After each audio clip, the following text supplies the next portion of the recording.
Oopsie-daisy, this is not good.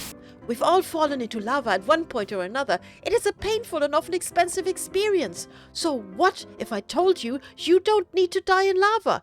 You don't even need fire resistance potion. I have researched this matter extensively in this custom-made Olympic-sized lava swimming pool, and I have found out a few very useful tips and tricks that will increase your chance of surviving a fall into lava. The last one will probably surprise you. Lava kills you pretty fast. If you fall in without armor, you die almost instantly. So, tip number 1, don't fall into lava. Yeah, I know. You don't do it on purpose, right? So, just ignore that one.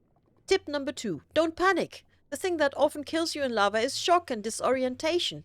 If you play vanilla Minecraft, you have zero visibility in lava, so you have no idea where you're going. Try to keep calm, take a deep breath, and consider your options. Tip number 3. If you fall into the middle of a lava lake, try pillaring up. Look straight down and do the jump place combo. It is difficult to get the timing right if you can't see what you're doing, and this will only work if the bottom is not too far down. So, although pillaring might save you, it is not always your best option. Tip number 4. If you have decent gear and you are not too far from the shore, it is often better to do this. As soon as you fall into the lava, press that shift button to swim up.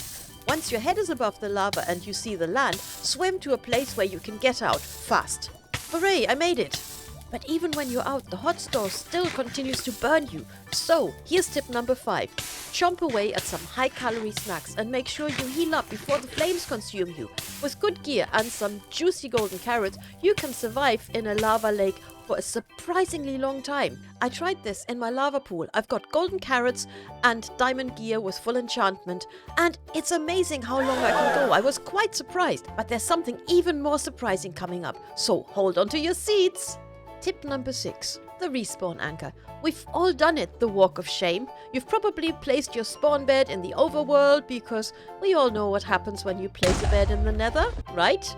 Then you die down there, and now you're rushing back to save your precious gear before it despawns. The adrenaline rush is quite intense, right? Well, you can save yourself a long trip with this handy device. Maybe you already know it, the respawn anchor. It sets your spawn in the nether, and it is really easy to make.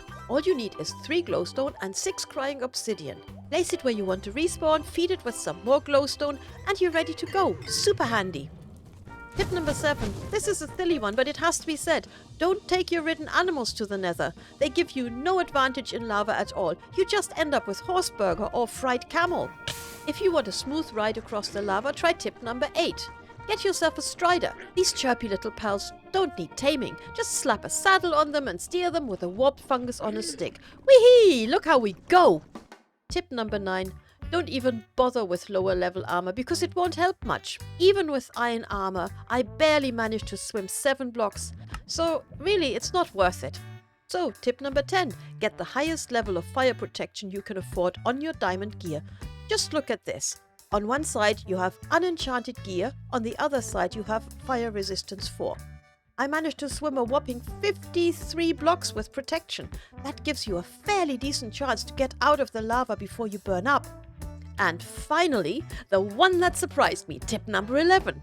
When I compared unenchanted netherite armor with diamond armor, netherite armor actually didn't protect me much more in lava than diamond. True fact. This was still the case when I added fire resistance. The only advantage of netherite is that your gear doesn't burn, which is something, I guess, but other than that, netherite is really totally overrated.